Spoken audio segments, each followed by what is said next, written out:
এই মেয়েটার নাম হলো ঈশিতা। ঈশিতা থাকে রংপুরে। রিসেন্টলি ঈশিতার কিছু ছবি ভাইরাল হয়েছে।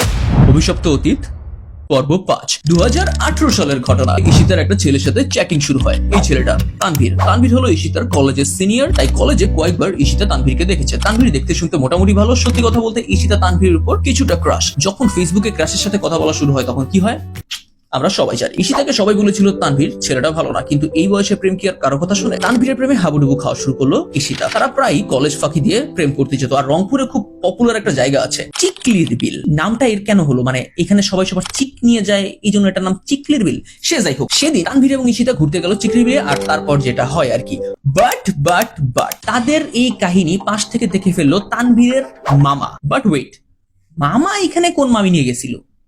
গল্পে এখানে টুইস্ট আছে, পরে বলছি। সেদিন সন্ধ্যা থেকে ঈশিতা তানভীরকে টেক্সট দিচ্ছে, সিন করে না, ফোন দিচ্ছে, ধরে না, কোনোভাবেই তানভীরকে রিচ করা যাচ্ছে না। ওভার থিঙ্কিং করতে করতে মেয়েটা ঘুমিয়ে গেল। পরের দিন সকালে তার ঘুম ভাঙে তানভীরের কলে। তুমি ছিলা কই সারাদিন?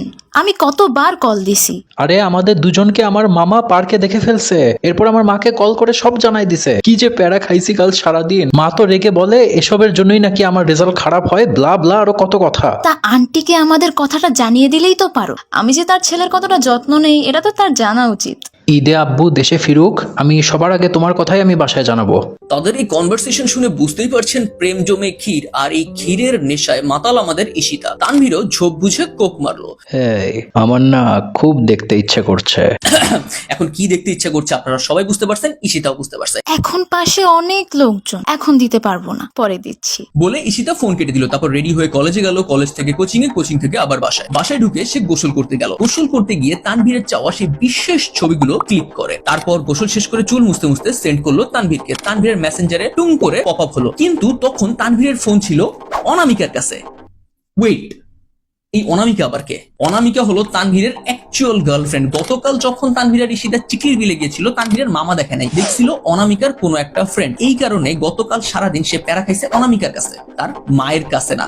আর তাই ঈশিতার ফোন ধরতে পারেনি। আজকে যখন অনামিকার সাথে সে দেখা করতে গেছে, অনামিকা যখন তার ফোন চেক করছিল, ঠিক সেই মুহূর্তে ঈশিতার ছবিগুলো সেন্ড করছে। হায় রে কপাল!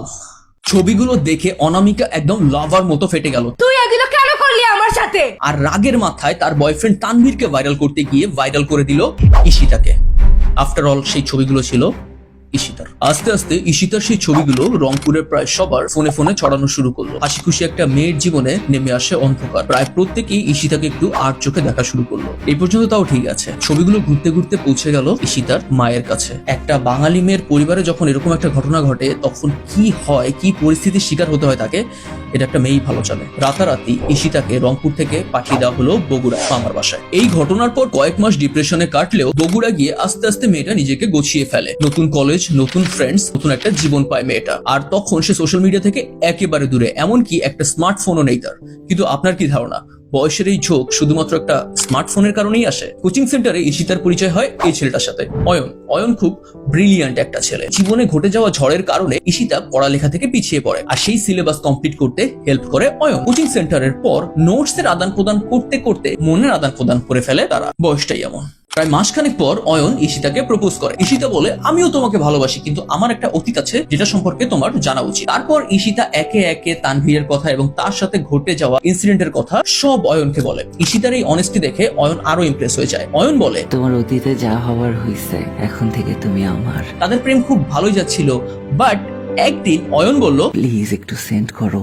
না, তুমি জানো আমার সাথে আগে কি হয়েছে, আমি পারবো না। তুমি তোমার এক্সকে ঠিকই দিতে পারছো, কিন্তু আমাকে তো দিতে পারবা না, তাই না? তার মানে তুমি আমাকে ভালোই বাসো না। না, আমি পারবো না। তুমি অন্য যা ইচ্ছা চাইতে পারো, কিন্তু এইটা না। ঠিক আছে, তোমার দিতে হবে না, তাহলে তুমি আমার সাথে করবা। প্রথমে অনেকবার না করলেও পরবর্তীতে চাপে পড়ে রাজি হয় ঈশিতা। তাই এই ঘটনার 3-4 দিন পর ঈশিতা অয়নকে ফোন দিয়ে বলে, আচ্ছা শোনো, কাল মামার একটা বিয়ে খেতে বগুড়ার বাইরে যাবে, ফিরতে দেরি হবে, তুমি ঠিক 11টার পরেই চলে আসবা, বুঝছো? এটা শুনে অয়ন একদম আকাশে ওড়া শুরু করে। সেদিন রাতে এক্সাইটমেন্টে অয়নের আর ঘুম হয় না। পরের দিন সকালে একদম রেডি হয়ে সে চলে যায় ঈশিতার বাসায়। ঈশিতা চুপি চুপি দরজা খুলে অয়নকে দরজার ভিতরে ঢোকায়, এখন ঠাস লক।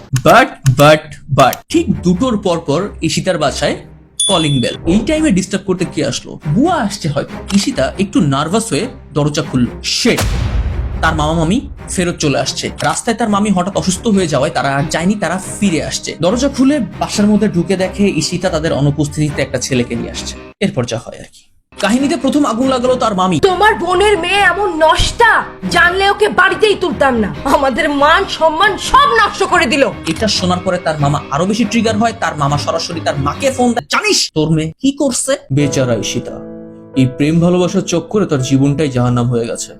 রাতারাতি তাকে পাঠিয়ে দেওয়া হলো তার বাড়িতে, রংপুরে। পড়াশোনা বন্ধ, ছেলে দেখা শুরু হলো। যত তাড়াতাড়ি সম্ভব বিয়ে দিয়ে তাকে বিদায় করা হবে। ছেলে সন্ধান দিল ঈশিতার মামি। ছেলের নাম শান্ত, শান্তশিষ্ট একটা ছেলে। শান্ত হলো মামির জ্যাঠাতো বোনের ভাতিজা, আর শান্ত থাকে হাওড়াতে, মানে ইন্ডিয়াতে। 1 মাসের মধ্যে ঘরোয়াভাবে বিয়ে হয়ে গেল শান্ত আর ঈশিতার। বিয়ের কয়েক মাসের মধ্যেই একটা ছেলে সন্তানের জন্ম হয় ঈশিতার কোলে।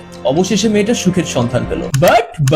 বাট এই ঘটনার বছরখানেক পর ঈশিতার ছেলের খুব জ্বর হলো। কয়েকদিন হয়ে গেল, কিছুতেই জ্বর কমছে না। ঈশিতা ওর ছেলেকে নিয়ে ডাক্তারের কাছে গেল। ডাক্তার কয়েকটা ওষুধ লিখে দিল, বলল সব ঠিক আছে। সে বাসায় এসে দেখলো দরজা ভেতর থেকে লক। একটু অবাক হলো সে, কারণ যখন সে বাইরে যায় তখন বাসায় কেউ ছিল না। চাবি দিয়ে আস্তে আস্তে দরজা খুলে ভিতরে ঢুকলো সে। বেডরুমের দরজা হালকা করে ভেজানো। ফ্ল্যাশব্যাকে নিজের অতীতের কথা ভাবা শুরু করলো ঈশিতা। সেও একদিন এইভাবে অয়নের সাথে ধরা পড়েছিল। হয়তো আছে দরজা খুলে দেখবে তার স্বামী অন্য এক মেয়ের সাথে আছে। ভয়ে আচমকা দরজা খুলল। এরপর যেটা দেখলো সেটা তার জীবনের সবচেয়ে ভয়ানক অভিজ্ঞতা। তার স্বামী বেডরুমে কোনো মেয়ের সাথে নেই, বরং একটা ছেলের সাথে আছে, তার বেস্ট ফ্রেন্ড অনিমেষ। হ্যাঁ, আপনি ঠিকই ধরেছেন, শান্ত হোমোসেক্সুয়াল। আর শান্তর রিলেশন তার বেস্ট ফ্রেন্ড অনিমেষের সাথে। শান্ত গে এটা তার বাড়িতে জানাজানি হওয়ার পর জোর করে রাতারাতি বিয়ে দিয়ে দেওয়া হয় ঈশিতার সাথে। হ্যাঁ জানি, এখন অনেকের মনে অনেক প্রশ্ন আসে, যদি শান্ত হোমোসেক্সুয়াল হয়ে থাকে তাহলে ছেলেটা কার? হ্যাঁ, অনেকে ঠিকই বুঝতে পারছে, ছেলেটা আসলে ঈশিতা আর অয়নের কুকর্মের ফল। Now here is the most interesting part. সন্তানটা যে শান্ত না, এটা শান্ত একদম শুরু থেকেই জানতো। কারণ বিয়ের আগে ঈশিতা একদম ডিটেলসে তার সাথে কি কি হয়েছে তার অতীতে সবকিছু বলেছিল শান্তকে। আর শান্ত নিজেও ঈশিতাকে এটা জানায় যে এই বিয়েটা সে করছে শুধুমাত্র পারিবারিক চাপের কারণে। সে এখনো তার প্রাক্তনকে ভুলতে পারেনি। সত্যি কথা বলতে ঈশিতা আর শান্তর সংসারটা ছিল শুধুমাত্র লোক দেখানো। জীবনের গল্প মুভির থেকেও বেশি interesting, right? Anyways, Ishita is from Rangpur, so hello Rangpur. আর আপনি যদি চান আপনার গল্প আমি শেয়ার করি, তাহলে আমি ডিসক্রিপশন বক্স বা কমেন্ট বক্স কোথাও একটা লিঙ্ক দিয়ে দিব, ক্লিক করে শেয়ার করুন আপনার গল্প। আর হ্যাঁ, ডোন্ট ওয়ারি, আপনার নাম পরিচয় সবকিছু গোপন রাখা হবে। যেভাবে এই গল্পে ঈশিতা, অয়ন বা শান্ত যেই নামে আমি ব্যবহার করি এগুলো ছিল ছদ্মনাম। গল্পটা ঠিক ছিল। আর আপনার গল্প লেখার সময় একটু শর্ট করে লিখবেন যাতে আমার পড়তে সুবিধা হয়। আপনার গল্প ইন্টারেস্টিং মনে হলে আমি নিজে আপনাকে ফোন করে আপনার মুখ থেকে আপনার গল্প ডিটেলসে শুনবো। আর আপনি কমেন্ট করে জানান এখানে কি ঈশিতার কোনো দোষ ছিল? আর আমাদের সবারই তো একটা অভিশপ্ত অতীত আছে, রাইট?